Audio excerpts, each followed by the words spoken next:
উত্তানপাদের কোনো সন্তান হয় না।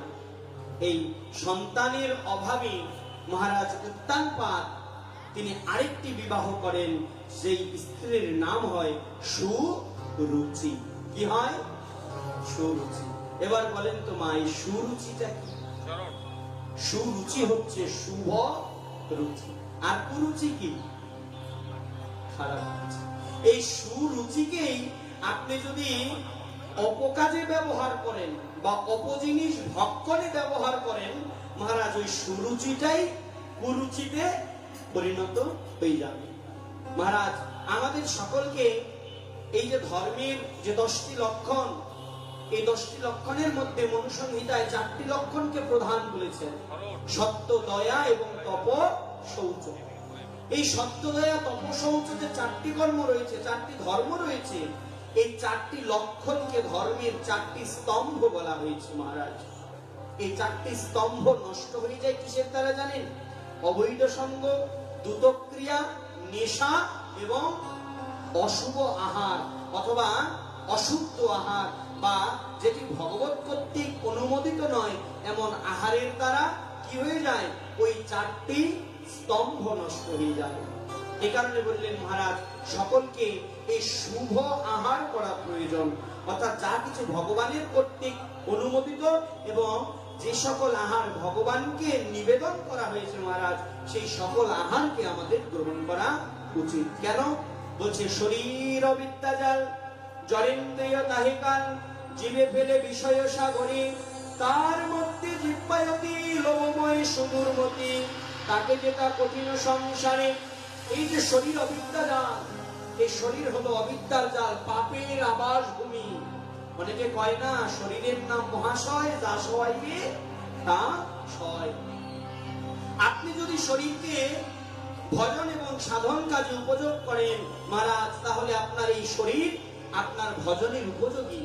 কিন্তু তা না করে যদি আপনার এই শরীরকে পাপ কার্যে প্রবৃত্ত করেন মহারাজ, তাহলে আপনার এই শরীরটা পাপের নিত্য আবাসভূমি। এই কারণে এই শরীর হলো অবিদ্যার জাল, যেই অবিদ্যার জালে এই জড় ইন্দ্রিয় চক্ষু, কর্ণ, নাসিকা, ত্বক, জিহ্বা, বাক, পানি, পাদ, পায়ে উপস্থ, এই যে 10টি ইন্দ্রিয়, 5টি জ্ঞানেন্দ্রিয় এবং 5টি কর্মেন্দ্রিয়, এই ইন্দ্রিয়গুলো হলো এই শরীর অবিদ্যা জালের মধ্যে কাল স্বরূপ। তার মধ্যে জিহ্বা আরো বড় কাল। কেন? বলছে মহাপ্রভু চৈতন্য চরিতামৃতে বললেন যে জিহ্বার লালসী জীব ইতিউতি ধায়, শিষ্ণ উদর পরায়ণ কৃষ্ণ নাহি পায়। মহারাজ যারা জিহ্বার লালসায় ভোগ্য অভোগ্য আহার গ্রহণ করে, যারা অন্য জীবকে হত্যা করে আহার গ্রহণ করে, মহারাজ বলছে তাদের জন্য জিহ্বা হচ্ছে এই ইন্দ্রিয় সকলের মধ্যে কাল স্বরূপ। কাল জিহ্বা। একটি সর্প দেখবেন, একটি সর্প যদি কাউকে আঘাত করে তার জিহ্বার অগ্রভাগে কি থাকে? বিষ থাকে। ঠিক তদ্রূপ ওই জিহ্বা দ্বারা যে অখাদ্য, কুখাদ্য বা ভগবত কর্তৃক অঅনুমোদিত খাদ্য যদি গ্রহণ করে, মহারাজ বললেন সেই তার জিহ্বাটা কি হয়ে যায়? কাল জিহ্বা হয়ে যায়। এই কারণে বললেন যে জরেন্দ্রিয় তাহিকাল, জীবে ফেলে বিষয় সাগরে, যা কি করে? জীবকে বিষয় সাগরে নিমজ্জিত করে। কালকে একজনে প্রশ্ন করলো যে ভক্তরা যাত্রার হাতে খায় না কেন? আরে খাবে কি করে? মহাপ্রভু বলেছেন বিষয়ী অন্ন খাইলে মলিন হয় মন, মলিন মন হইলে নহে কৃষ্ণের শরণ। যারা বিষয়ী, যারা ভগবানকে দিয়ে খায় না, যারা ভগবান কর্তৃক অনুমোদিত কর্ম করে না, যারা অনৈতিক কর্ম করে, যারা ঘুষের টাকায় লালন পালন করে নিজেদেরকে, বলছে ওদের ঘরে যদি অন্ন খাওয়া হয়, ওই অন্নটা একজন কৃষ্ণ ভক্তের জন্য বিষ স্বরূপ হয়। মহারাজ এই কারণে যারা বিষয়ত্যাগী, বৈরাগী, তারা কি করেন? তারা যাত্রার হাতের অন্ন খান না, যাত্রার কাছে ভিক্ষাও তারা, মাধুকুরিও তারা করেন না। দেখবেন বৃন্দাবনে চলে গেলে কত ভক্তরা নিপৃতে বসে তারা ভজন করে, তাদের আহারকে যোগায় সাক্ষাৎ রাধারানী, তাদের আহার যোগায়। প্রেমসে বলো রাধে রাধে। এই কারণে বললেন মহারাজ জরেন্দ্রিয় তাহিকাল, জীবে ফেলে বিষয় সাগরে, তার মধ্যে জিহ্বা অতি লোভময় সুদূরমতি, তাকে যেটা কঠিন সংসারে। এই জিহ্বাকে জয় করা জগতে বড় কঠিন। এই 3টা জিনিসকে যদি কেউ জয় করতে পারে, জিহ্বা, উদর এবং শিষ্ণ মানে কাম, এই তিন জিনিসকে যদি কেউ জয় করতে পারে জগতে, সেই ব্যক্তিকে পরাজিত করে এমন সাধ্য কারো নাই। এই কারণে বললেন মহারাজ, এই তার মধ্যে জিহ্বাবতী লোভময় সুদূরমতি, তাকে যেটা কঠিন সংসারে কৃষ্ণ বড় দয়াময় পরিবার জিহ্বা যায়, সপ্রসাদ দিলা ভাই, সেই প্রসাদ অমৃত পাও, ব্রজে রাধা কৃষ্ণ গুণ গাও, প্রেমে ডাকো চৈতন্য নিতাই। এই কারণে মহারাজ, এই জিহ্বাকে যদি জয় করতে হয়, এই জিহ্বাকে যদি মহারাজ বশ করতে হয়, তাহলে আমাদের কি করতে হবে? আমাদের নিয়ত প্রসাদ গ্রহণ করতে হবে। কোন প্রসাদ? ভগবত কর্তৃক যেটি ভগবানকে অফার করা হয়েছে, যেটি ভগবানকে প্রদান করা হয়েছে, সেই প্রসাদ আমাদের গ্রহণ করা উচিত। যার দ্বারা কি হয়? আমাদের সুরুচির উদয় হয়। এবার মহারাজ, এই উত্তানপাদের দ্বিতীয় স্ত্রীর নাম হয় সুরুচি। মহারাজ, এই সুরুচিকে বিবাহের পরে উত্তানপাদ সুরুচির প্রতি অতিরিক্ত পরিমাণে আকৃষ্ট হয়ে যায়।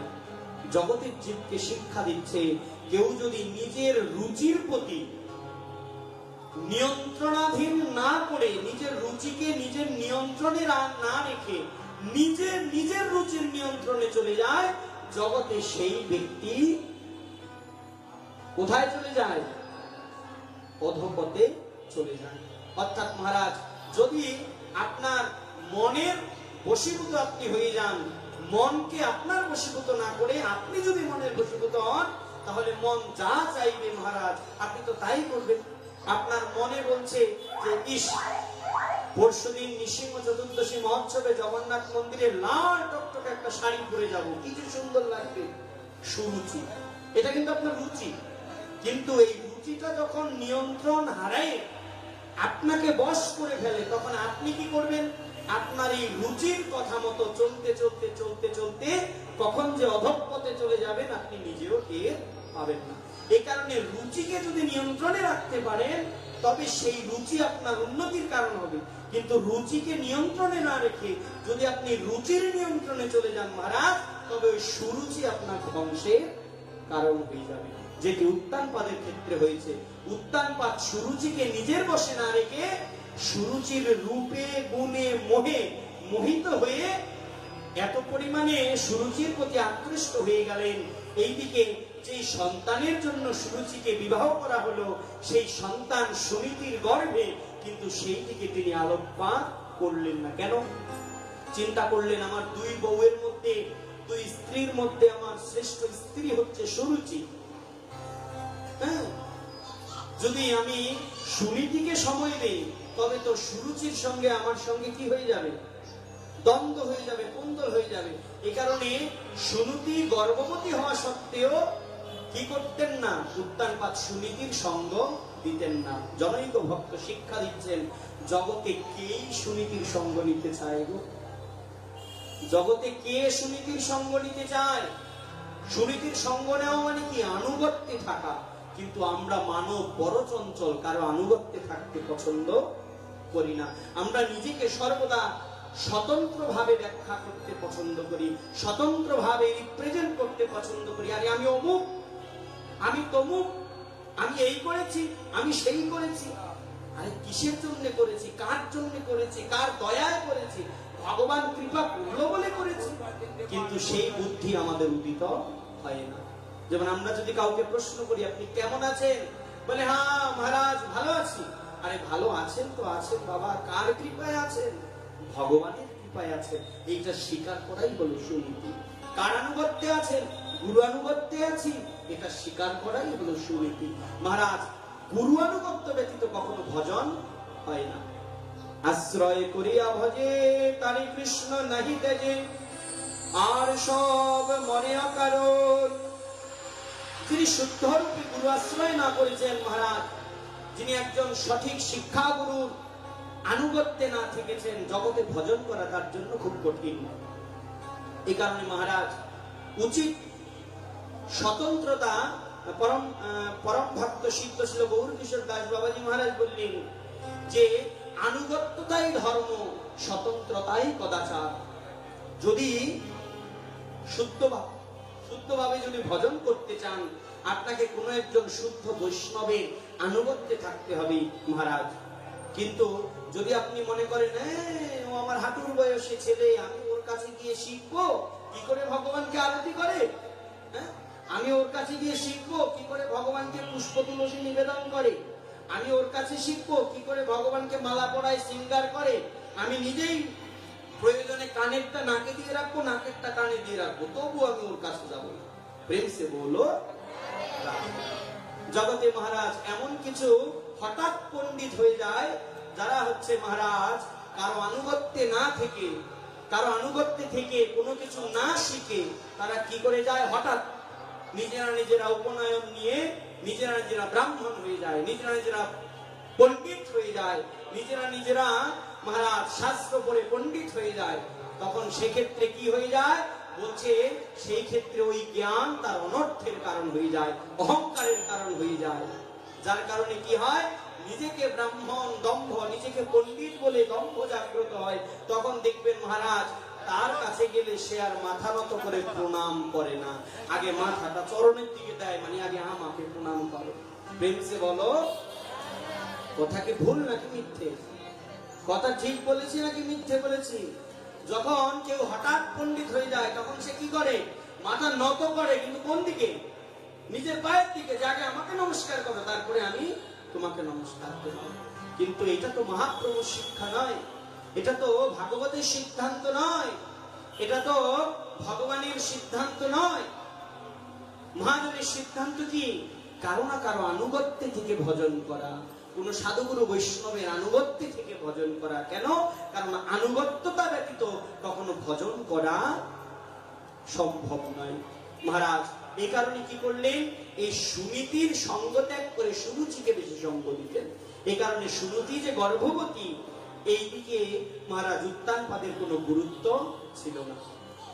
কিছুদিন পরে মহারাজ সুরুচিও গর্ভবতী হয় এবং সুরুচি এবং সুনীতি এই দুই মায়ের কোল আলো করে দুটি পুত্র সন্তান জন্মগ্রহণ করে।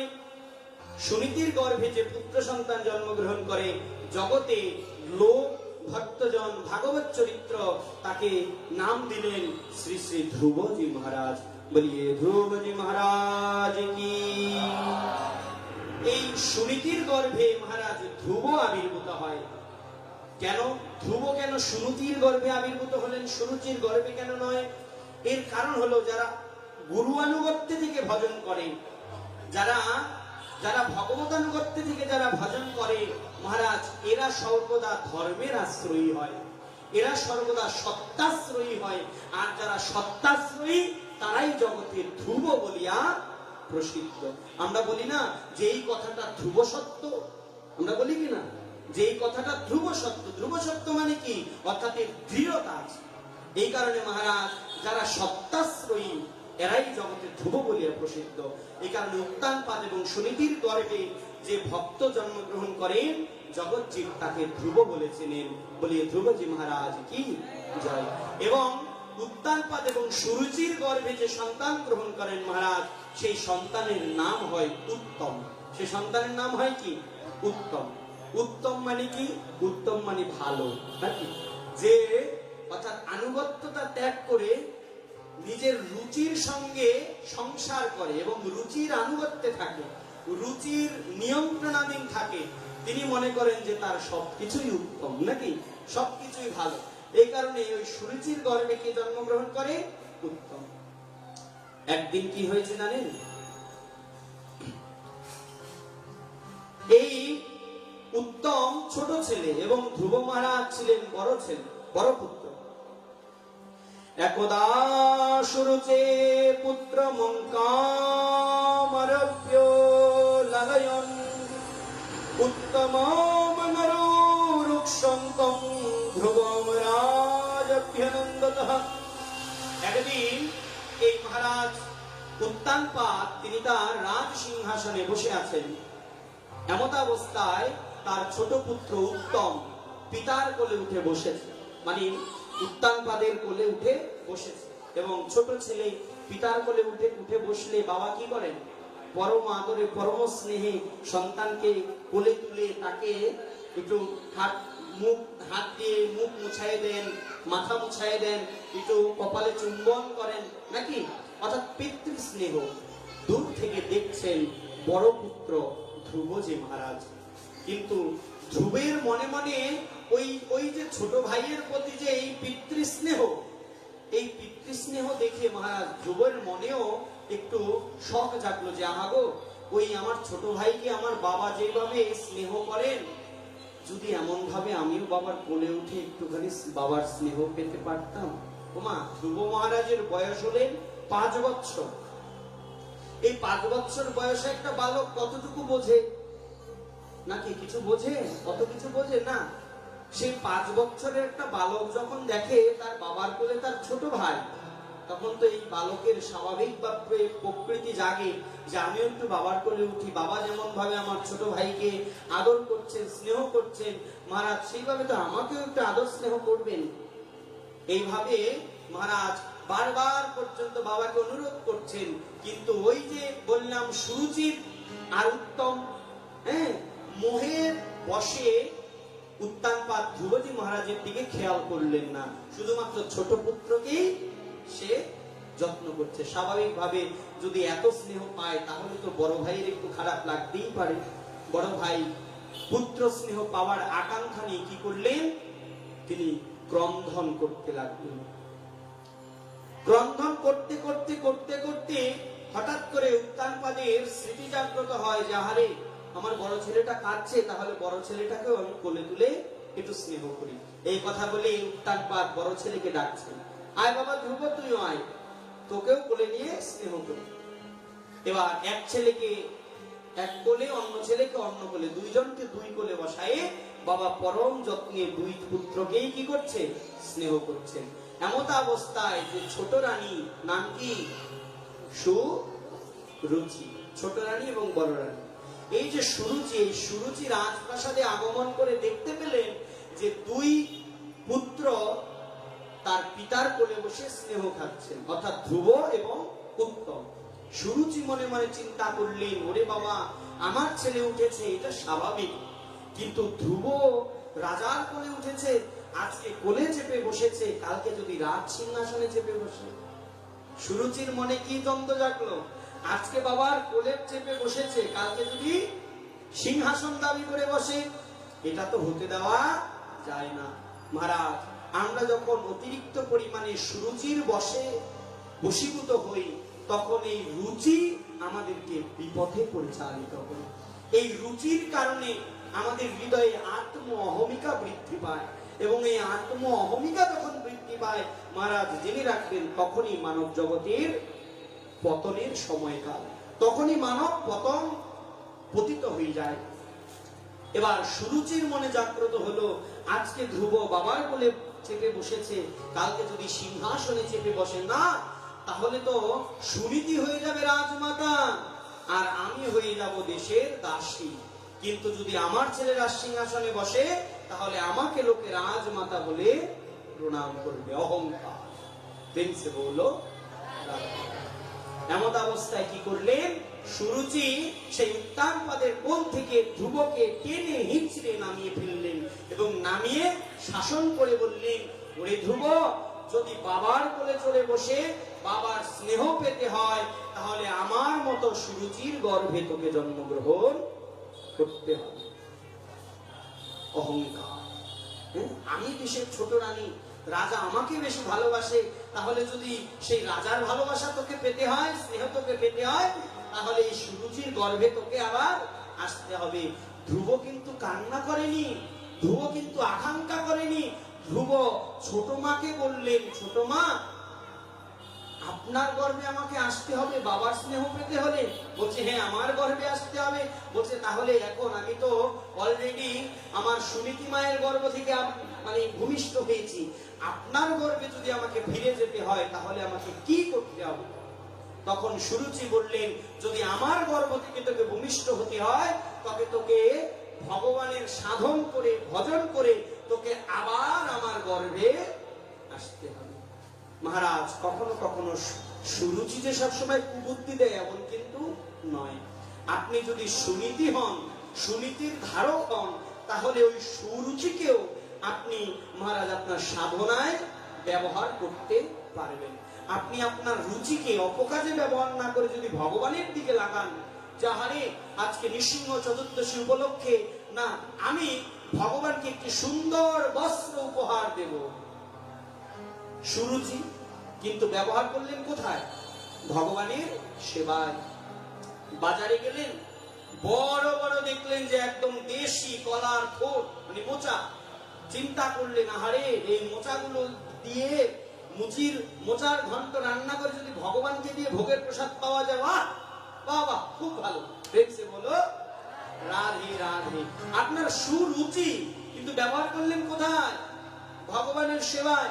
কোথাও মন্দির হচ্ছে, চিন্তা করছে না ভগবানের মন্দিরে এই সামনে নাট মন্দিরটা যদি আমি সুন্দর কিছু দামি টাইলস দিয়ে আমি টাইলস করে দেই, আমি ভালো পাকা করে দেই, একটু সুন্দর রং করে দেই, সুরুচি, কিন্তু ব্যবহার করলেন কোথায়?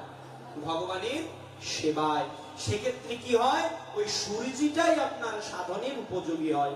কিন্তু তা না করে যদি আপনি আপনার নিজের ইন্দ্রিয় সুখের জন্য আপনার রুচিকে ব্যবহার করেন মহারাজ, তখন সেই সুরুচি নিয়ন্ত্রণাধীন হয়ে অহংকার উৎপন্ন করে এবং সেই অহংকারের কারণে আপনার কি হয়ে যায়? পতন হয়ে যায়। আজকে ধ্রুবজি মহারাজ যখন বলছে বাবা, হ্যাঁ বাবার কোলে বসতে হলে আমাকে আপনার গর্ভে জন্মগ্রহণ করতে হবে, তো কি করলে আমি আপনার গর্ভে যাব? সুরুচি বললেন তুমি ভগবানের ভজন করে সাধন করে সাধনায় সিদ্ধি লাভ করে তারপর আবার আমার গর্ভ থেকে তুমি জন্মগ্রহণ করো।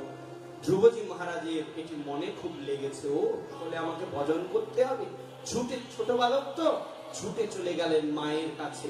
দেখবেন বাচ্চারা যদি কোথাও গিয়ে কোনো কিছু শ্রবণ করে, কেউ যদি তাদেরকে ডাঁটে মানে রাগারাগি করে, আগে কোথায় যায়? মায়ের কাছে যায়, যে মা জানো আমাকে না অমুকে এই কথাটা বলেছে। তো মায়ের কাছে গিয়ে কাঁদছে, আর মা বলছে আরে ধ্রুব কি হয়েছে?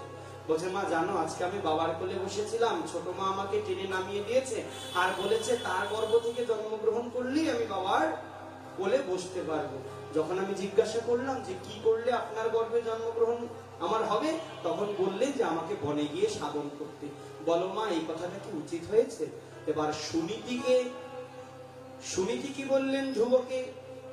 সুনীতি বললেন ধ্রুব তুমি রাগ করো না, তোমার মা তো তোমাকে গুরুর ন্যায় আদেশ করেছে, সেও তোমার মা আমিও তোমার মা।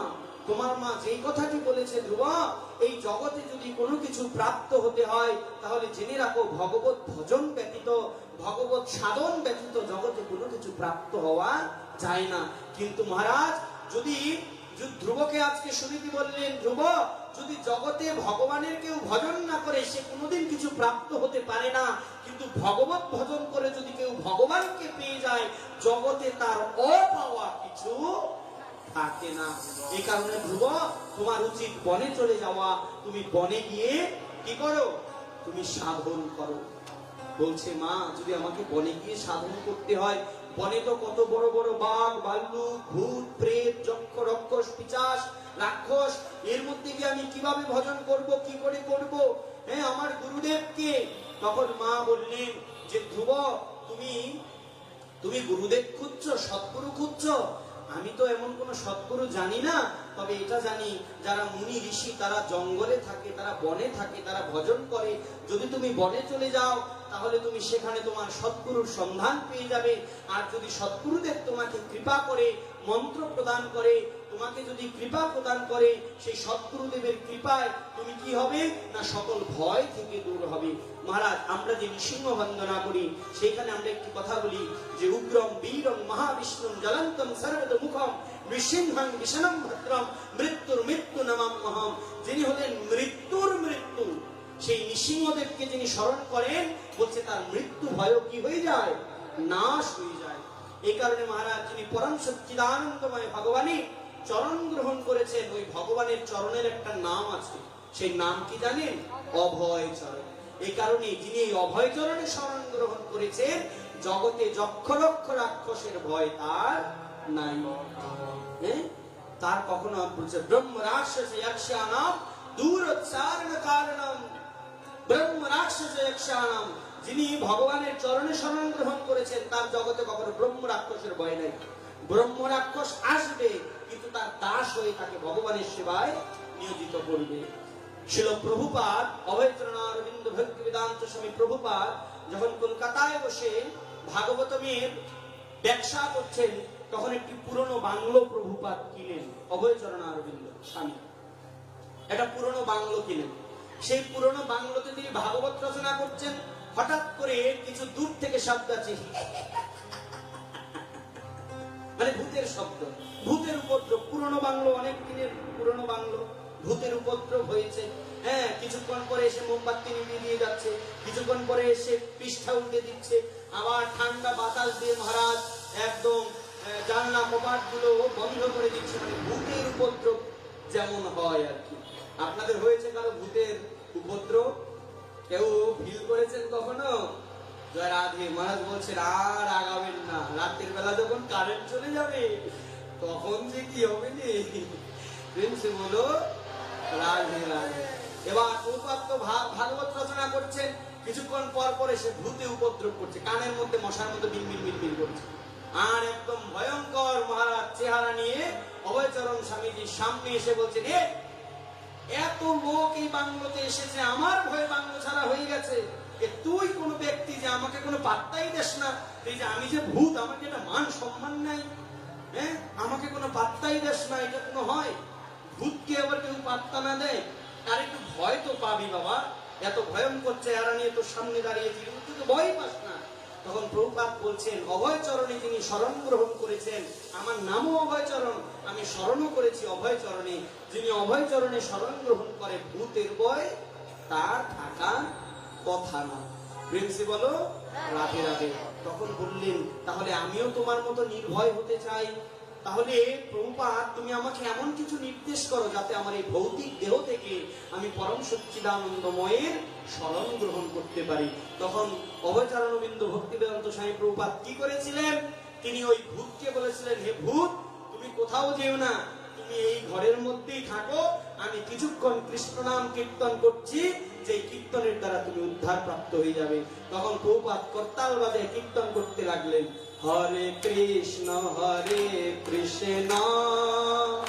কৃষ্ণ কৃষ্ণ হরে হরে, হরে রাম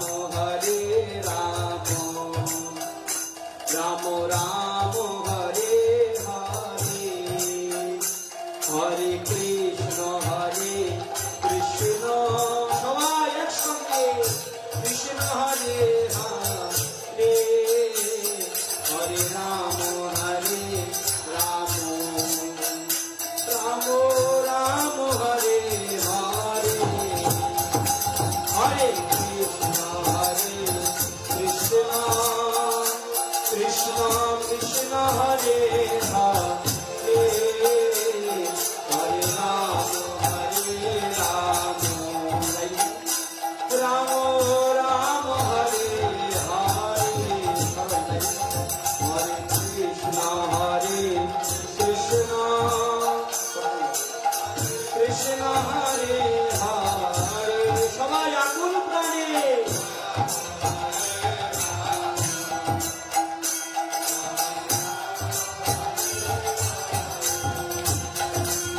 হরে কৃষ্ণ কৃষ্ণ কৃষ্ণ কৃষ্ণ হরে হরে, হরে রাম রাম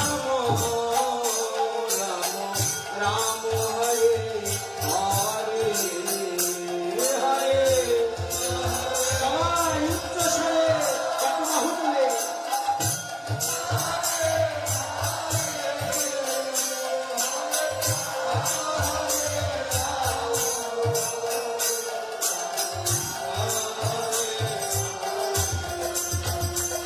হরে কৃষ্ণ কৃষ্ণ কৃষ্ণ কৃষ্ণ হরে হরে, হরে রাম রাম রাম হরে হরে।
করতে লাগলেন মহারাজ।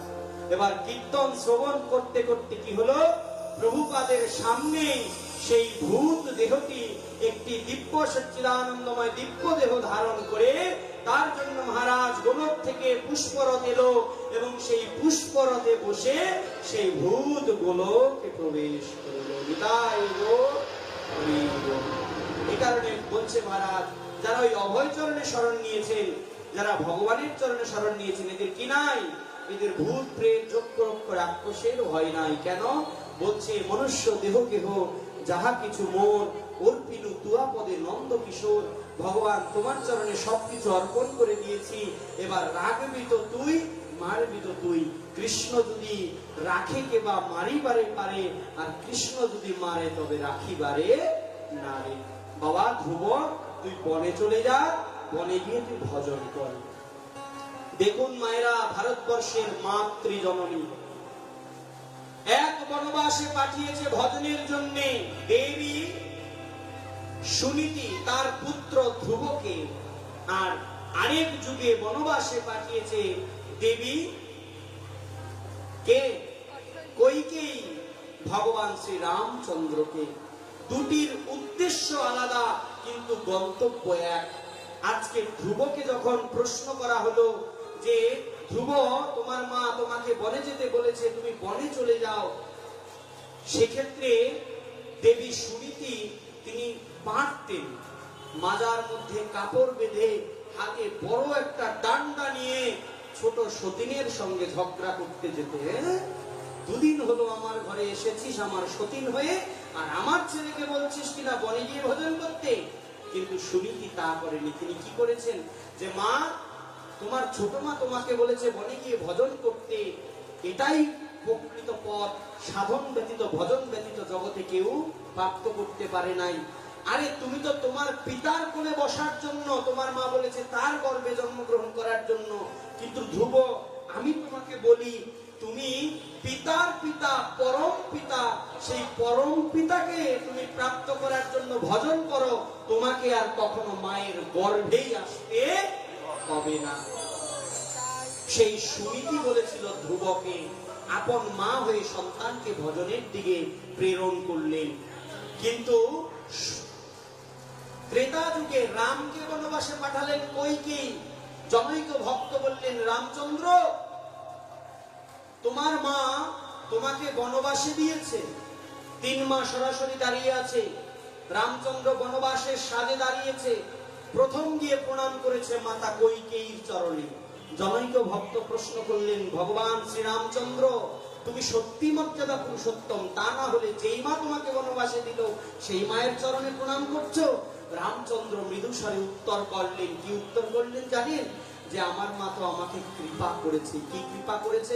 বলছে, আরে আমি রাম, আমি কাঁচা, আমি যদি এই বয়সে রাজ সিংহাসনে বসি, আমি কখনো ভজন সাধন করতে পারবো না, সেখান থেকে দূরে চলে যাব।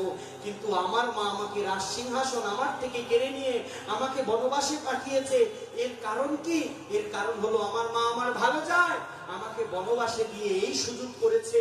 ওই বনে যত মুনি ঋষি, যত সাধু গুরু বৈষ্ণব রয়েছে, যারা ভগবানের ভজন করে, যারা ভগবানের সাধন করে, আমার মা আমাকে সুযোগ করে দিয়েছে ওই রাজ সিংহাসন থেকে নেমে গিয়ে বনবাসী হয়ে ওই বনের সকল সাধু গুরু বৈষ্ণবের চরম সেবার অধিকার আমাকে দিয়ে দিয়েছে। মহারাজ, জগতে এই 2 মায়ের বনবাস, 2 মায়ের কর্তৃক সন্তানকে বনবাস দেওয়া, সত্য যুগে দিয়েছে সুনীতি তার পুত্র ধ্রুবকে, আর ত্রেতা যুগে দিয়েছে কইকেয়ী তার পুত্র রামচন্দ্রকে।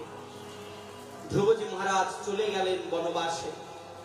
বনে গিয়ে এবার চিন্তা করছেন কোথায় ভজন করব, গুরু কোথায় পাবো। মহারাজ, কৃষ্ণ যদি করে কৃপা কোন ভাগ্যবানে, গুরু অন্তর্যামী হয়ে শিখায় আপনে।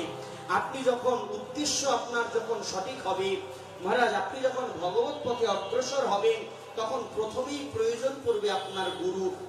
আপনি একটু লক্ষ্য করবেন মহারাজ, জগতে যত মহাজন, যত মহাপুরুষ আছে, যারা ভগবানের সরাসরি সান্নিধ্য প্রাপ্তি করেছেন, এরা কেউ গুরুর পিছে ছোটে নাই, গুরু এদের পিছনে ছুটেছে। সাধক রামকৃষ্ণ পরমহংসদেব সে গুরুর কাছে যায় নাই, গুরু তার কাছে এসেছে। যখন মায়ের সাধনা করছে, বারে বারে ধ্যান ভঙ্গ হয়ে যাচ্ছে, আরতিতে কেঁদে কেঁদে বলছে, মা আমি তোকে এত ডাকি এত কাঁদি, তবুও কেন আমার রতি হয় না?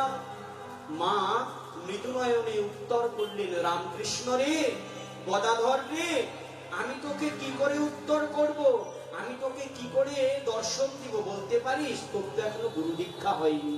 বলছে, মা গুরু দীক্ষা কি জিনিস? বলছে, গুরুদেবের যদি দীক্ষা না হয় অন্তর চক্ষু উন্মোচিত হয় না। কেন?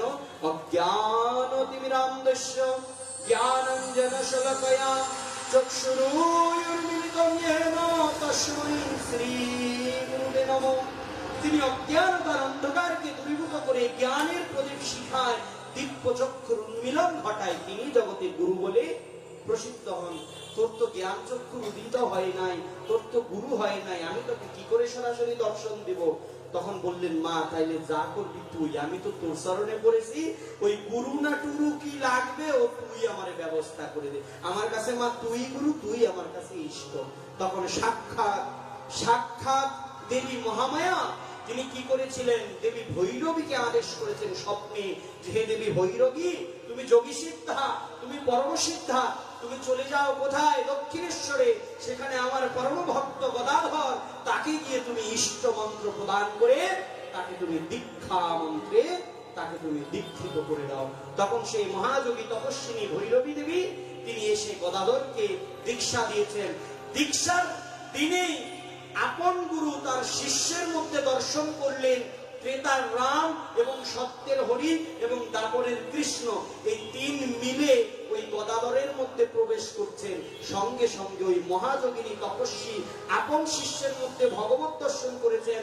তাই গুরু হয়ে শিষ্যকে বললেন, তুই শুধু আমার শিষ্য নয়, তুই শুধু লোকেরও গুরু নয়, তুই জগৎ গুরু। যেই রাম যেই কৃষ্ণ যার মধ্যে সমাহিত হয় তাকে আমি নাম দিলাম জগৎ মাঝে, তোকে আজ থেকে রাম কৃষ্ণ নামে জানলাম। তাহলে জানুন মহারাজ, রামপ্রসাদ রামপ্রসাদ গুরুর কাছে যায়নি, সাক্ষাৎ দেবী কালিকা গুরুকে প্রেরণ করেছেন রামপ্রসাদের কারণে। পরম পূজনীয় পরমহংস দুর্গা প্রসন্ন পরমহংসদেব গুরুদেব তার কাছে এসেছে, তাকে কৃপা করেছেন। যারা মহাযোগী, যারা তপস্বিনী, এদের গুরুর পিছনে ছোটা লাগে না। গুরু যেদিন কৃপা করার, ভগবান যেদিন কৃপা করার, সেদিন ভগবান নিজে গুরু হয়ে তিনি ভগবানের কাছে আসেন। শ্রী নিগমানন্দ সরস্বতী তাদের তিনটি গ্রন্থ আছে, যোগী গুরু, ধ্যানী গুরু এবং কর্মী গুরু। হ্যাঁ, এরকম তিনটা গ্রন্থ আছে। এই তিনটা গ্রন্থ যদি কারো পড়ার থাকে তাহলে দেখবেন যে গুরু সম্বন্ধীয় কত নিগুড় রহস্য যে গ্রন্থগুলোর মধ্যে। আসলে আমরা তো এখন গ্রন্থ পড়ি না, শাস্ত্র পড়ি না, যার কারণে আমরা ওই দেখায় দেখায় যেমন চাই তেমন করি, কিন্তু আসলে এর মধ্যে যে কত কত নিগুড় রহস্য লুকিয়ে আছে মহারাজ, এটা বলা যায় না। হ্যাঁ, এগুলো অনুধাবন করে নিতে হয়। ঠিক তদ্রূপ ধ্রুবজি মহারাজ যখন বনে গেলেন, ভগবানকে স্মরণ করছেন যে হে পরম বিধাতা, আমি জানি না তোমার রূপ কেমন, আমি জানি না তুমি দেখতে কেমন, আমি জানি না তোমাকে কি নামে ডাকতে হয়, তবে তুমি যদি মনে করো আমাকে একজন সৎগুরুর সন্ধান দিয়ে দাও। ভাগ্য গুণে দৈব যোগে ওই রাস্তা দিয়ে যাচ্ছিলেন দেবর্ষি নারদ। বলে নারদ মহারাজ কি। দেবর্ষি নারদ যখন যাচ্ছিলেন তখন এই দেবর্ষি নারদ দূর থেকে লক্ষ্য করলেন একটি 5 বছরের বালক জঙ্গলের মধ্যে দাঁড়িয়ে আছে। এবার ধ্রুব যখন বনবাসে আসে তখন ধ্রুবর মা সুনীতি ধ্রুবকে একটা কথা বলে দিয়েছিলেন, ধ্রুব, সাধুগুরুর কৃপা না হলে সৎগুরুর কৃপা পাওয়া যায় না। তাই জঙ্গলের মধ্যে গিয়ে যদি দাড়িওয়ালা, লম্বা তিলকালা, যদি গেরুয়া বসন পরা যদি কোনো সাধুকে দেখিস, যদি মনে করিস হরিনাম করছে এমন কোন সাধুকে দেখিস, কোন বৈষ্ণবকে দেখিস, কোন ধ্যানী, কোন মুনি, কোন ঋষিকে দেখিস, সঙ্গে সঙ্গে তার চরণে পড়বি। জেনে রাখবি প্রণাম, এই প্রণাম ব্যতীত কখনো কোন কিছু প্রাপ্ত করা সম্ভব নয়। আপনি ভগবানের মন্দিরে যাবেন, তাকে আগে প্রণাম, দর্শন করে প্রণাম করতে হবে। আপনি বৈষ্ণবের সামনে যাবেন, তাকে প্রণাম করতে হবে। আপনি গুরুর কাছে যাবেন, তাকে প্রণাম করতে হবে। তদ্বিধি প্রণিপাতেন পরিপ্রশ্নেন সেবয়া উপদেক্ষন্তি জ্ঞানং জ্ঞানিনস্তু তত্ত্বদর্শিনা। সদ্গুরুর শরণাপন্ন হয়ে বিনম্র চিত্তে প্রশ্ন জিজ্ঞাসা করো, তাকে অকৃত্রিম সেবার দ্বারা সন্তুষ্ট করো, তাকে প্রণাম নিবেদন করো, তখন সেই তত্ত্বদ্রষ্টা জ্ঞানী পুরুষ তোমাকে সৎ উপদেশ দান করবে। সুনীতি সন্তানকে শিখিয়ে দিয়েছেন সাধু বৈষ্ণবের চরণে পড়তে হয়। নারদ মুনিকে দেখলেন, ধ্রুব মহারাজ সরাসরি নারদের চরণে পড়ে গেলেন, গুরুদেব কৃপা করুন। নারদ বলছেন, এই কে তুমি? বলছেন, আমি ধ্রুব। বাড়ি কোথায়? আমার বাড়ি হচ্ছে, আমার পিতা হচ্ছে শ্রী শ্রী মহারাজ উত্তানপাদ, আমি উত্তানপাদের পুত্র এবং সুনীতির পুত্র, আমি ধ্রুব। বলছে, তা তুমি কি জঙ্গলে হারিয়ে গেছো বাবা? তোমাকে রাজ্যে ফিরিয়ে দিব, তা চলো। এবং নারদ মহারাজের বাহন কি মহারাজ বলুন তো? ঢেকি। ঢেকির পিঠে চড়ে নারদ মহারাজ সকল জায়গায় ভ্রমণ করে। এখন নারদ বলছেন, তাহলে ধ্রুব তুমি আমার ঢেকিতে উঠে বসো। মানে ওই ঢেকি দেখেই কিন্তু বর্তমানের যে হোন্ডা, মানে মোটর সাইকেল না, ঢেকির মতো না, দেখতা সামনের দিকে মাথা এরকম নাকি? তো নারদ তো আর ঘুম করে চালায় না, নারদ ঢেকির পিঠে বসে ঢেকি আপনাদেরই চলে যায়। নারদের মনের গতি অনুসারে ঢেকি চলে। তো বলছে নারদ মুনি যে, ধ্রুব তুমি ঢেকিতে উঠে বসো, আমি তোমাকে রাজ্যে ফিরিয়ে দিচ্ছি। বলছে, না, ফিরে যাওয়ার জন্য আমি আসিনি। বলছে, সে কি কথা? ফিরে যাওয়ার জন্য তুমি আসনি, তাহলে তুমি কি করবে?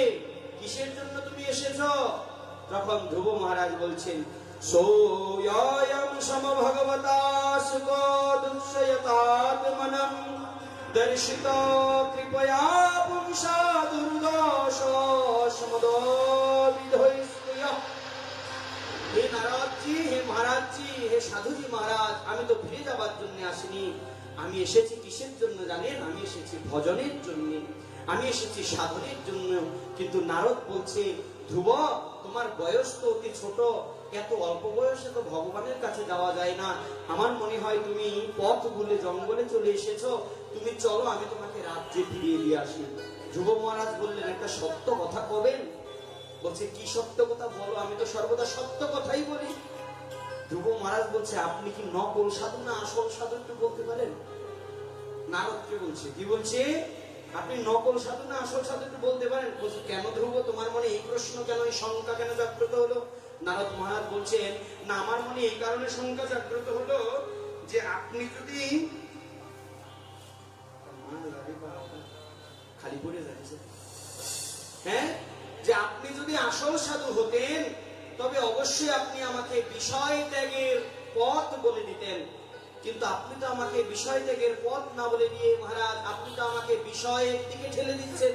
তাহলে আমি জগতে জানি যে মায়ের কাছে ছোটবেলায় শিখেছি, যেই গুরু শিষ্যকে বিষয় ত্যাগের পথ বলিয়া না দেয়, তিনি মন্ত্রদাতা হলেও গুরু নহেন। যেই পিতা, যেই মাতা সন্তানকে কৃষ্ণ ভক্তির পথে ঠেলে না দেন, তিনি জন্মদাতা হলেও পিতা মাতা নহেন। যেই আত্মীয় পরিবার পরিজন যাদের প্ররোচনায় কৃষ্ণ ভক্তির পথ ভুলে গিয়ে বিষয়ে প্রবৃত্ত হয়, সে আত্মীয় স্বজন হলেও আত্মীয় নহেন। সেই হলো পরম গুরু, সেই পিতা মাতা শ্রীকৃষ্ণ চরণে যিনি প্রেম ভক্তি দাতা। তাহলে নারদ মুনি, আপনি বলুন দেবশ্রী, আপনি কি আসল সাধু নাকি নকল সাধু? বলছে, কেন? বলছে, এই যে সেই তখন থেকে বলছেন খালি চলো চলো, তোমাকে ঢেকির পিছনে করে তোমাকে রাজ্যে নিয়ে যাব, চলো। আমি তো এসেছি ভজনের জন্য, আমি তো এসেছি সাধনের জন্য, কিন্তু সেটা না করে আপনি আমাকে কোথায় নিয়ে যাচ্ছেন? আমাকে রাজ্যে ফিরিয়ে নিয়ে যাচ্ছেন। না, আপনি সরে যান তো, আপনি অন্যের কাছে যান, আমি অন্য গুরু খুঁজব। এবার নারদ মুনি মনে মনে চিন্তা করলেন, বাবা ছেলে তো বড় দৃঢ় আছে। তখন নারদ মুনি ধ্রুবকে প্রশ্ন করলেন, ধ্রুব তোমাকে জঙ্গলে আসতে বলেছে কে? বলছে, আমার মা। যখন বলেছে আমার মায়ের আদেশে আমি বনে এসেছি সাধনের জন্য, তখন নারদ মুনির মনে আর কোনো শঙ্কা রইল না। কেন রইল না? কারণ নারদ মুনি জানেন, যেই মা তার সন্তানকে ভজন সাধনের দিকে প্রবৃত্ত করেন, সেই মায়ের মতো মা জগতে নাই। এবং যেই সন্তান মায়ের আদেশ পালন করে ভগবত ভক্তিতে রত হয়, সেই সন্তানের মতো উত্তম সন্তান জগতে নাই।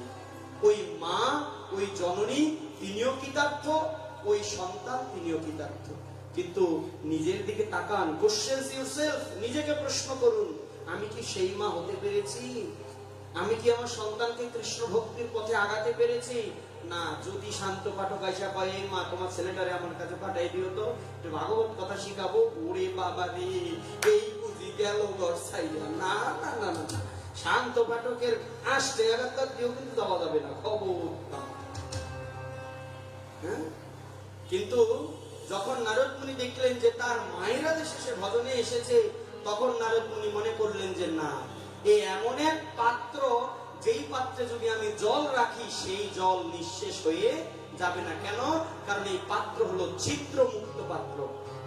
জলের পাত্রে যদি ছিদ্র থাকে, ওর মধ্যে যতই জল ঢালেন জল থাকবে, নিচ থেকে পড়ে যাবে না। কিন্তু যদি নিশ্ছিদ্র পাত্র হয় তাহলে সেখানে জল স্থির থাকবে। নারদ মহারাজ বললেন, বাহ, আমার যে প্রেমের খনি, আমার যে ভক্তির খনি, আমার যে মহারাজ, আমার যে সাধনের খনি, সেই সাধনের খনি যদি আমি ধ্রুবকে দান করি, তবে ধ্রুব এই প্রেমের সম্পদকে হারাবে না। কেন? কারণ ধ্রুব হচ্ছে নিশ্ছিদ্র পাত্র। মহারাজ, আমরা অনেক দিন ধরে দীক্ষা নেই, কারো 20 বছর হয়ে গেছে, কারো 30 বছর হয়ে গেছে, কেউ 15 বছর হয়ে গেছে, কিন্তু দীক্ষা নেওয়ার পরেও আমাদের হৃদয়ে গুরুর অতি জাগ্রত হয় না। গুরুদেবের প্রতি ভক্তি আসে না, ভগবানের প্রতি ভক্তি আসে না, সাধুগুরু বৈষ্ণবের প্রতি ভক্তি আসে না, বরঞ্চ অহংকার আসে। আমি অমুক গুরুর শিষ্য, আমি অমুক সঙ্গের আশ্রিত, আমি শ্রীগুরু সঙ্গের শিষ্য, আমি ইস্কনের শিষ্য। হ্যাঁ, আর দীক্ষা হয়ে গেলে একজন মহারাজের মুখে শুনলাম যে যখন নতুন নতুন জয়েন করে ভক্তি জীবনে, তখন মহারাজ, আমি দাস, আমার মতো পতিত অধম কেউ নাই, আপনারা সবাই আমার প্রভু, সবার চরণে আমি রত। যখন একটু কিছুদিন হয়ে যায়, তখন কি হয় যে মহারাজ আপনিও প্রভু, আমিও প্রভু। তখন আমাকে দেখে চিন্তা করি যে বাবা, সবাই তো একটু প্রভু করে ডাকতেছে, গান তখন এমন করি, ওরে বাবা রে, আমার তো প্রভু করে ডাকে, বা খাইছে, খুব ভালো লাগে, প্রভু ডাক শুনতে খুব ভালো লাগে। ও তাহলে কিছুদিন যখন যায়, তখন উনিও প্রভু, আমিও প্রভু, তখন আর নাম কইতে ভালো লাগে না, তখন প্রভু কইতে ভালো লাগে। বাবা কি সুন্দর ডাকে। যখন কিছুদিন আরো বেশি অতিবাহিত হয়, তখন আর প্রভু কইলে ভালো লাগে না, তখন কোয়া লাগে মহাপ্রভু, মানে প্রভুর প্রভু। হ্যাঁ, তো আমাদের দশা এরকম হয়ে যায় মহারাজ। কিন্তু এই যে ধ্রুবজি মহারাজ, তিনি কি করলেন? হ্যাঁ, যিনি এই নারদ মুনি কি করলেন? চিন্তা করলেন যে না, নিশ্চিত্র নয়, একে যদি আমি প্রেম ভক্তি দান করি, একে যদি আমি মন্ত্র দান করি, সেটি সৎ উপায় লাগবে। এই কারণে গুরুদেব বললেন যে বলো তুমি কি মন্ত্র চাও। বলছে যে কি মন্ত্র, আমি তো কিছুই জানি না গুরুদেব। বলছে যে লোকে তো কতজনে কত কিছু যায়, যেমন কেউ কালী মন্ত্রে দীক্ষা নেয়, কেউ শিব মন্ত্রে দীক্ষা নেয়, কেউ বিষ্ণু মন্ত্রে দীক্ষা নেয়, হ্যাঁ, কেউ গণপতি মন্ত্রে দীক্ষা নেয়, কেউ সূর্য মন্ত্রে দীক্ষা নেয়, হ্যাঁ, কেউ গুরু মন্ত্রে দীক্ষা নেয়। এক একজন এক একটা মন্ত্র নেয়। যার যা অভিলাষ, যার যা অভীষ্ট, সে সেই অভীষ্ট অনুসারে মন্ত্র এবং দেব মানে ইষ্ট গ্রহণ করেন। কিন্তু তুমি কি চাও? ধ্রুব বলছেন, মহারাজ, জগতে তো আমার কিছুই চাই না। কেন? বলছে যাকে চাওয়ার জন্য বনবাস এসেছি, মা পাঠিয়েছেন, মা বলেছেন যে যাকে পেলে আর কিছু পাওয়ার থাকে না, তুই তাকে চাইবি। এই কারণে আমাকে এমন মন্ত্র দিন, যেই মন্ত্র জপ করলে, আর এমন দেবতার চরণে আশ্রয় করুন, যাকে চরণে আশ্রয় গ্রহণ করলে আমার আর কারো পাওয়ার বাকি থাকবে না, কিছু পাওয়ার বাকি থাকবে না, যে হচ্ছে সর্বশ্রেষ্ঠ, এবং যাকে পেলে আমার সবাইকে পাওয়া হয়ে যাবে, আমাকে তার মন্ত্র প্রদান করুন। গীতায় ভগবান বললেন। তখন নারদ মুনি মনে মনে চিন্তা করলেন, বাহ ধ্রুব, তুমি তো খুব বুদ্ধিমান, তুমি আসল জায়গায় তীর নিক্ষেপ করেছে নাকি। মানে সে চিন্তা করছে আমি শুধু একটা দুইটার জন্য দুই একটা মন্ত্র নিয়ে কি করব, মানে যেই মন্ত্র হলে আর যার চরণে পড়লে সবাইকে পাওয়া হবে, আমাকে সেই মন্ত্র দিন। নারদ মুনি বলছেন, তাহলে জগতে ব্রহ্মাণ্ডে এমনই একজন আছে যার কাছ থেকে সর্বকিছু সৃষ্টি হয়েছে, যিনি সর্বব্যাপক।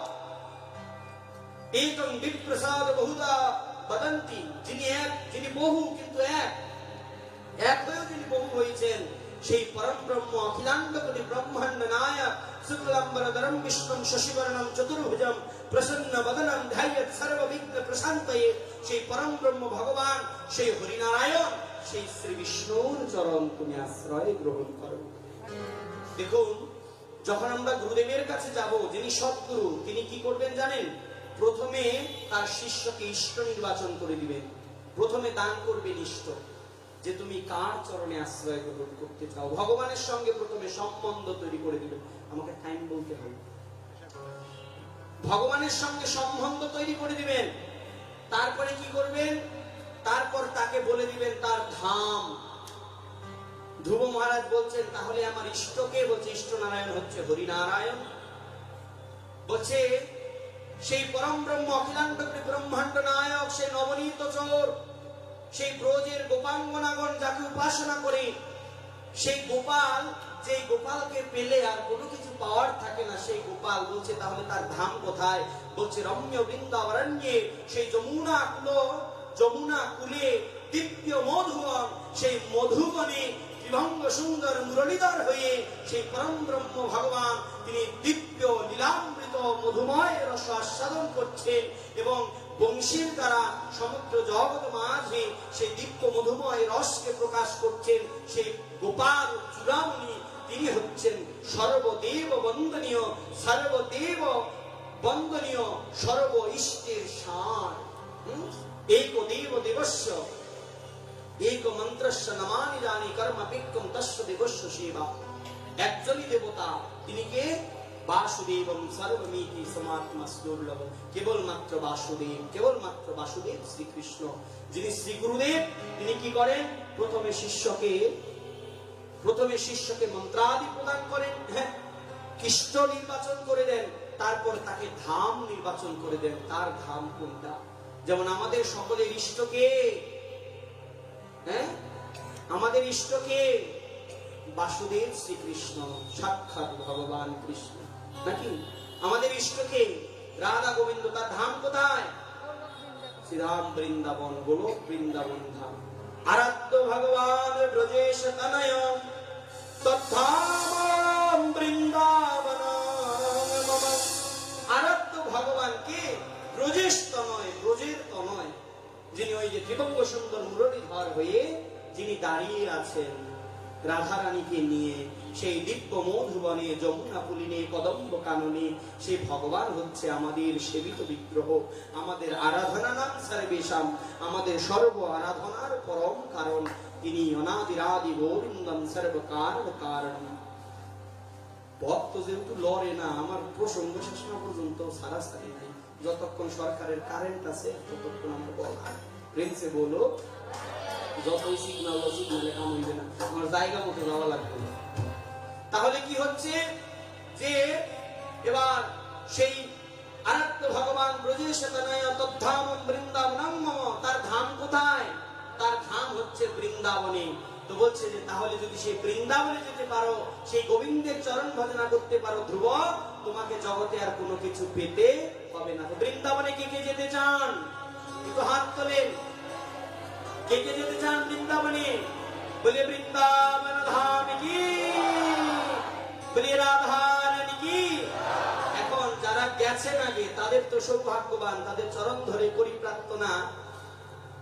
কিন্তু যারা যেতে পারেননি, এখন আমার তো যেইভাবে পাসপোর্ট আর ভিসা ক্রাইসিস, হ্যাঁ, এখন তো চাইলেও যাইতে পারবেন না, কিছুদিন ওয়েট করা লাগবে। কিন্তু এই মুহূর্তে আমাদের যেহেতু ধ্রুবজি মহারাজকে বৃন্দাবনের কথা বলেছে সেই রসরাজ শ্রী নারদ দেবর্ষি, তো আজকে আমরাও সেই ধ্রুবজি মহারাজের সঙ্গে একটু বৃন্দাবনে গমন করব। দেহ ভাবে তো পারবো না, মন ভাবে গমন করব। তাহলে মানুষে বৃন্দাবন ভ্রমণ করলে সর্ব বৃন্দাবন ভ্রমণের কি হয়? সর্ব ফল প্রাপ্ত হওয়া যায়। তাহলে মানুষে বৃন্দাবন কে কে যাবেন? মানুষে বৃন্দাবন থেকে সবাই যাবেন। মায়েরা মাথায় ঘোমটা দিয়ে দেন, বলে বৃন্দাবন ধাম কি, রাধা রানী কি। চল চল রে বৃন্দাবন ধাম, গাইব শ্রী রাধা রাধা নাম। বৃন্দাবনে গেলে রাধা নাম ব্যতীত বৃন্দাবনে প্রবেশ করা যায়? কি কথা বলে নাকি বুঝলাম না। আমি 4 ঘন্টা ধরে চিল্লাইতেছি। রাধারানী কিভাবে দিত বৃন্দাবনে যাওয়া যায়? চল চল রে বৃন্দাবন ধাম, গাইব শ্রী রাধা রাধা নাম। চল চল রে বৃন্দাবন ধাম, চল চল রে বৃন্দাবন ধাম, গাইব শ্রী রাধা রাধা নাম। চল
সবাই বৃন্দাবনে এসেছে নাকি?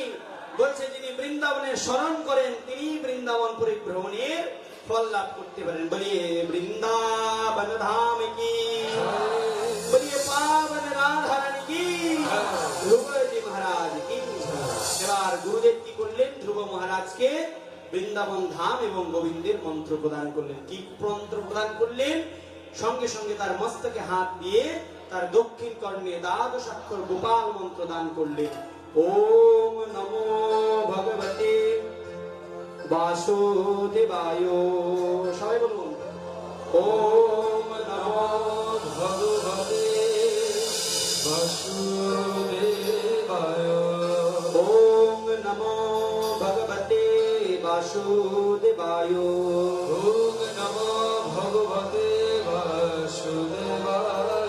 ওম নমো ভগবতে বাসুদেবায়। ওম নমো ভগবতে বাসুদেবায়।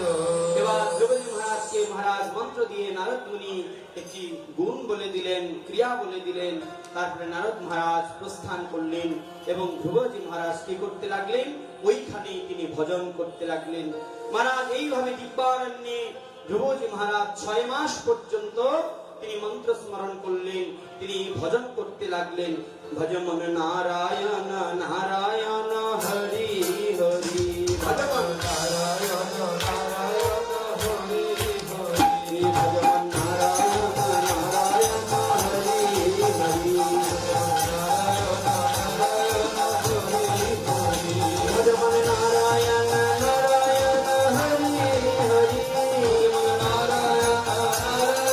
হরি হরি, ভজমন নারায়ণ নারায়ণ হরি হরি,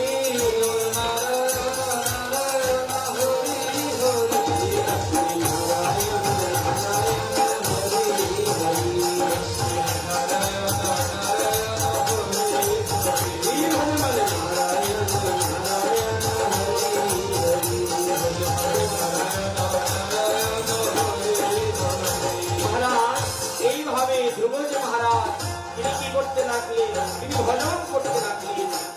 দীর্ঘ 6 মাস ব্যাপী তিনি ভজন করলেন।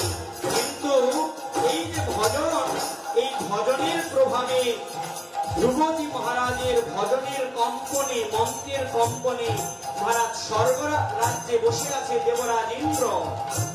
সেই ইন্দ্রের সিংহাসন কম্পিত হতে লাগলো। ভজনের কি পাওয়া! এক সিংহাসন নাড়িয়েছিলেন আমাদের অদ্বৈত আচার্য প্রভু।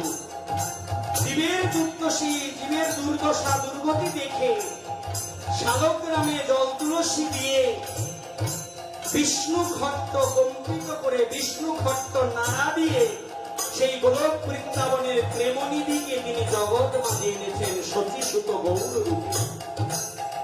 ভজনের এমন পাওয়ার, সাধনের এমন পাওয়ার, যে পাওয়ারে ভগবানের সিংহাসন পর্যন্ত কম্পিত হয়ে যায়। এ কারণে মহাপ্রভু এসে বলেছিলেন অদ্বৈত আচার্যকে সাক্ষ্য হরিয়া ভাবি যে অদ্বৈত তোমাকে তো আমি নারা বলে ডাকি, কেন জানো? কারণ তুমি আমাকে বিষ্ণু সিংহাসন নাড়া দিয়ে এনেছ। যেই ভক্ত সাধন করে ভগবানের সিংহাসন নাড়া দেওয়ার ক্ষমতা রাখে জগতে তাকে আমি নারা বলে ডাকি। নাকি অদ্বৈতের কৃপায় আমরা মহাপ্রভুকে পেয়েছি। আজকে ধ্রুবজি মহারাজ ভজন করছেন আর ইন্দ্রের সিংহাসন কল্পিত হতে লাগলো। ইন্দ্র মনে মনে চিন্তা করে, বাবা রে, এই পৃথিবীতে কোন অসুর জাগ্রত হইল যে আমার সিংহাসন কম্পন হচ্ছে? ইন্দ্র ভালো করে দেখছে যে ধ্রুব মহারাজ বনের মধ্যে বসে ভজন করছে। ইন্দ্র বলে, খাইছে। একে অসুরের অত্যাচারে বাঁচি না, আমার সিংহাসন যায় যায় অবস্থা। এখন আবার এই 5 বছরের অসুর কোন জায়গা থেকে জ্বালাইলো, এর ভজনে আমার সিংহাসন। তাহলে মন্ত্র স্মরণে যদি সিংহাসন লড়ে, যদি ব্রহ্মা বিষ্ণু মহেশ্বর 3 জনের একজনের দর্শন পাই যায়, তাহলে সবার আগে আমার সিংহাসন লইয়াই টানা বাজাইব। এর তো ভজন করতে দেওয়া যাইবে না। ইন্দ্র কি করলেন? যত দেব দানব রাক্ষস আছে, যত ভূত প্রেত আছে, সবাইকে আদেশ করলেন, এই তোমাদের আদেশ, যাও ধ্রুব মহারাজের ভজন তোমরা জীবনটা নষ্ট করে দাও, সে যেন সাধন করতে পারে না। এবার ভূত প্রেত গিয়ে ধ্রুবর সামনে নৃত্য করছে, কিন্তু ধ্রুব মহারাজ তিনি তো মন্ত্র স্মরণ করতে আছে, ভজমন নারায়ণ নারায়ণ হরি হরি, ভজমন ভজমন নারায়ণ নারায়ণ হরি হরি। ধ্রুব মহারাজের সামনে ভূত প্রেত লাগছে তার ভজনকে নষ্ট করার জন্য। ভজমন নারায়ণ নারায়ণ হরি হরি, ভজমন লক্ষ্মী নারায়ণ নারায়ণ হরি হরি,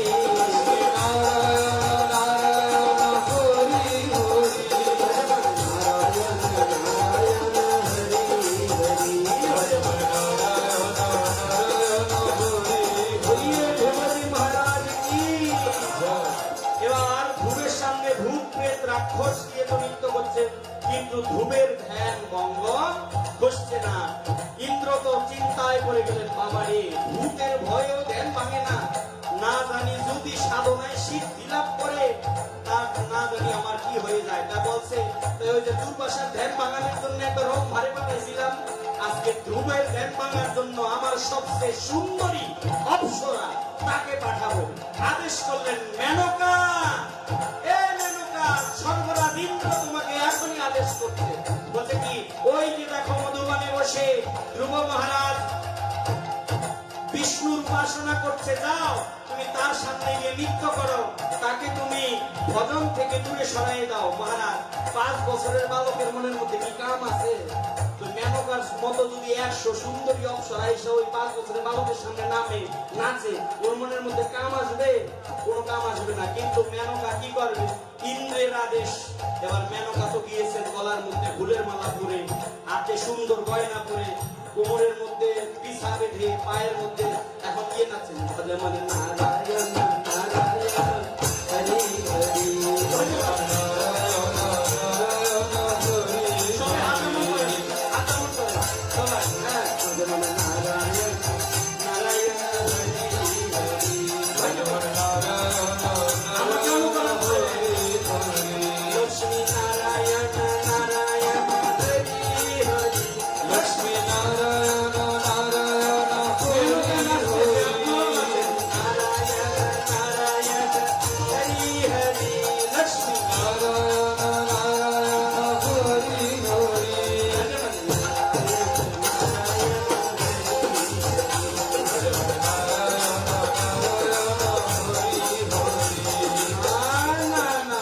মেনকার মতো 100 রম্ভা উর্বশী অপ্সরা মেনকা আইসাও ধ্রুবের ধ্যান ভাঙাতে পারে না।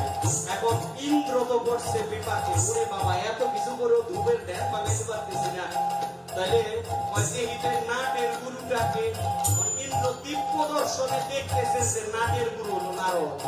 কেন?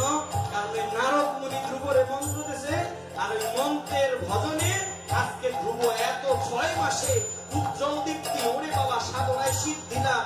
এবার স্মরণ যদি করতে তাহলে নাটের গুরু মানে নারদকে আমি স্মরণ করি, সঙ্গে সঙ্গে স্মরণ করলেন নারদ ঋষিকে। নারদ মহারাজ আবির্ভূত হলেন, হয়ে এবার ইন্দ্রকে বলছেন, হে দেবরাজ ইন্দ্র, আপনি ছোট্ট এক 5 বছরের শিশু হয়ে আপনি আপনি সিংহাসন দাবার ভয়ে আপনি তাকে অত্যাচার করছেন, এটা হতে পারে না। আর সে আমার শিষ্য, আমি আপনাকে এখনই আদেশ দিচ্ছি, আপনি সকল ভূত প্রেত সব সরিয়ে দিন, সকল অপ্সরাকে যেতে বলুন। ভজমন নারায়ণ নারায়ণ হরি হরি, ভজমন নারায়ণ নারায়ণ হরি হরি, লক্ষ্মী নারায়ণ নারায়ণ হরি হরি, লক্ষ্মী নারায়ণ নারায়ণ হরি হরি, ভজমন নারায়ণ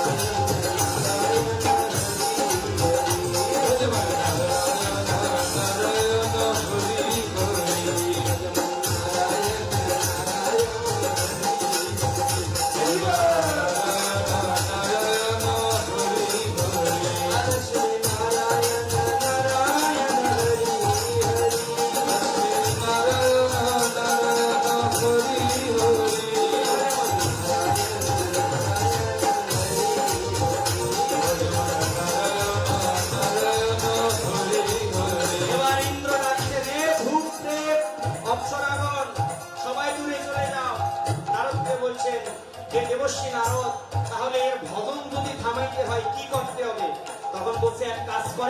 এ ভজন তখনই থামাবে যখন গোলক বিহারী ভগবান হরিনারায়ণ তাকে দর্শন দান করবে।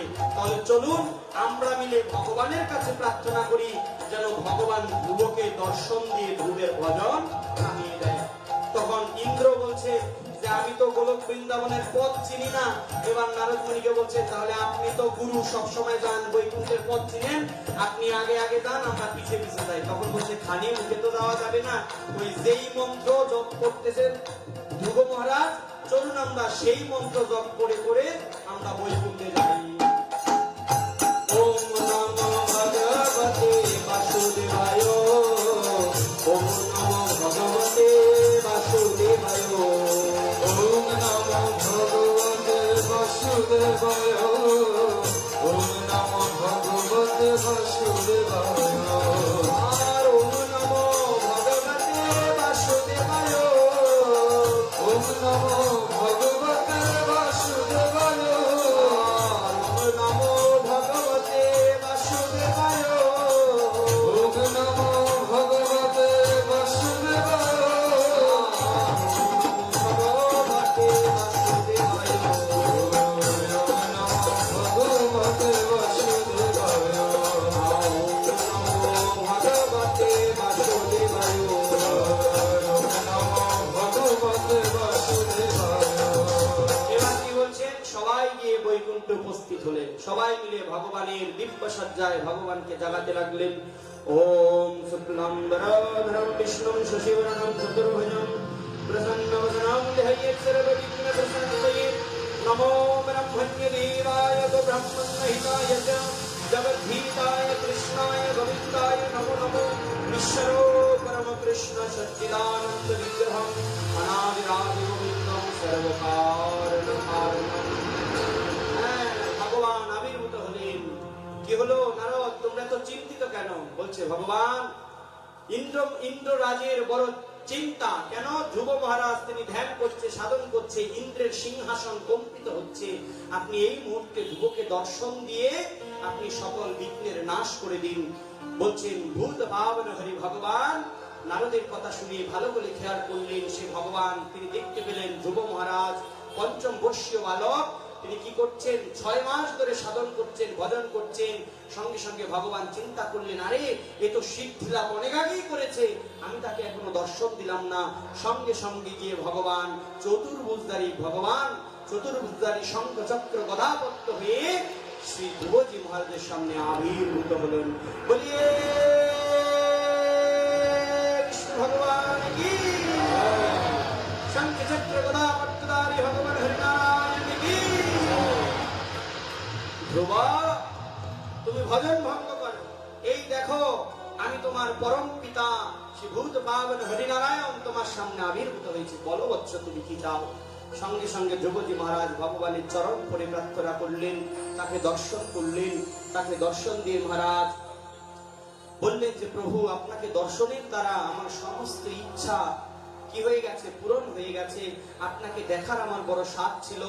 আপনার ভজনের আগে ইচ্ছা ছিল বাবার কোলে উঠবো, কিন্তু আপনাকে দর্শন করে মনে হলো আপনি তো আমার পরম পিতা, পিতারও পিতা, তাই আপনাকে দর্শন করে আমার সকল আকাঙ্ক্ষা কি হয়ে গেছে? নিবৃত্ত হয়ে গেছে। আমার আর কিছু চাই না, আপনি কৃপা করে আপনার চরণ সেবায় আমাকে উপযোগী করুন। তখন ভগবান বলেছেন, না ধ্রুব, তুমি কিছু না চাইলেও আজকে আমি তোমাকে না দিয়ে যাব না। ধ্রুব, তুমি যতই কিছু না চাও তবু আমি তোমাকে দেব। তোমার ভজনের, তোমার সাধনের উপহার স্বরূপ সমগ্র ভুবনে তুমি পঞ্চম বর্ষীয় শ্রী ধ্রুবজি মহারাজ নামে তুমি খ্যাত হবে। জগতে সকলে তোমাকে শ্রদ্ধা করবে, সকলে তোমাকে প্রণাম করবে। শুধু তাই না, জগৎ জীবের মাঝে দৃষ্টান্ত হবে, যেই রাজ্য ছেড়ে তুমি বনবাসে এসে আমার ভজন করলে, সেই রাজ্যে তুমি 3600 বছর পর্যন্ত অমর হয়ে রাজত্ব করবে। এবং রাজ্য অবসানকালে যখন তোমার রাজকার্য সম্পন্ন হবে, তখন আমৃত্যু অর্থাৎ মৃত্যু না দিয়ে আমি তোমাকে আমার কাছে নিয়ে আসবো। জগতে একমাত্র ধ্রুবজি মহারাজ এবং বলি মহারাজ যারা মৃত্যুকে প্রাপ্ত না করেই ভগবানের ধামে গিয়েছেন। বলিজি মহারাজ এখনো আছেন পাতালে, যিনি ভগবান যখন কল্কি অবতার ধারণ করবেন তখন সেই পাতাল ভেদ করে এই বলি মহারাজ তিনি আবির্ভূত হবেন এবং ভগবান কল্কির সঙ্গে আরো 7 জন চিরঞ্জীবী যুক্ত হয়ে সকল পাপ তাপকে বিনাশ করবেন এবং কল্কি যুগের অবসান করে সত্য যুগের সূচনা করবেন। এবং ধ্রুবজি মহারাজ যিনি 3600 বছর রাজত্ব করার পরে তিনি ভগবানের পরম ধাম সমগ্র ব্রহ্মাণ্ডের মূল কেন্দ্র সেই ধ্রুবলোক প্রাপ্ত হলেন। জগৎজীবের মাঝে দৃষ্টান্ত হলো, জগৎজীবের মাঝে দৃষ্টান্ত উপস্থাপিত হলো, যিনি না চাইও ভগবানকে ভজন করে সাধন করেন, কোন রকম আকাঙ্ক্ষা না রেখে তীব্রেণ অকাম সর্বকাম মৎস্য কাম উদারদি তীব্রেণ ভক্তি যোগেন যজিত পুরুষ পরম। যিনি পরম পুরুষকে লাভ করতে পারেন সেই পরম পুরুষই তাকে অন্তিমে নিজের লোক নয়, একটা পৃথিবীর মতো ব্রহ্মাণ্ড, একটা সৌরজগতের মতো, একটা গ্যালাক্সির মতো ছায়াপথ তাকে দান করে দেন। আজকে ধ্রুবজি মহারাজ সাধনা করে এমন সিদ্ধি লাভ করেছে যে ভগবান তাকে একটি লোক প্রদান করে দিলেন, যে লোকের নাম হলো ধ্রুবলোক। এবং ওই ধ্রুবলোকে এখন পর্যন্ত ধ্রুব রাজা তিনি রাজা হয়ে তিনি শাসন করছেন। বলি ধ্রুবজি মহারাজ কি। আমরা মহারাজ ধ্রুব চরিত্রে ভক্ত চরিত্রে শ্রী ভাগবতীয় কথা প্রবন্ধ বিশ্রামে রাখলাম। বলি ভাগবত ভগবান কি জয়। বলি জয় জয় শ্রী রাধে শ্যাম নিতাই গৌর হরি বল। যদি দ্বিতীয় দিন ভাগবত কথা শ্রবণ করতে হয় কালকে একটু তাড়াতাড়ি চলে আসবেন। কালকে ভাগবত কথা আছে, কালকে যেন আরো ভক্ত থাকে, আরো আনন্দ হবে। কালকে প্রহ্লাদ চরিত্র নিয়ে আলোচনা হবে, আজকে ধ্রুব চরিত্র সম্পূর্ণ করলাম। যদি অনেক কিছু বাদ আছে সংক্ষেপে করছি, 4 ঘন্টায় ধ্রুব চরিত্র শেষ হয় না যদি সব তত্ত্বটা নিই। তারপরও চেষ্টা করছি সব বলার, কিছু বাদ দিইনি। সকলে শ্রবণ করবেন। কালকে প্রহ্লাদ চরিত্র হবে, সকলে কালকে আসবেন। ভূত পাবন ভক্তবৎসল ভগবান নৃসিংহদেবের আবির্ভাব জয়ন্তী উপলক্ষে আয়োজিত ভাগবতীয় কথা সকলে শ্রবণ করবেন। একে অপরকে নিমন্ত্রণ করে নিয়ে আসবেন। আসতে না চাইলে কাপড় ধরে টাইম নিয়ে আসবেন। প্রভু ভাগবত বলে ভাগবত ভগবান কি। এখন এই যে আমাদের লেকচারার আসছে, কিছু লেকচার দিবে, আমরা 5 মিনিট তার লেকচার শ্রবণ করবো চিত্তনয়নে, তারপর আমরা একটু নাম কীর্তন করবো, হরিনাম করবো। কেমন?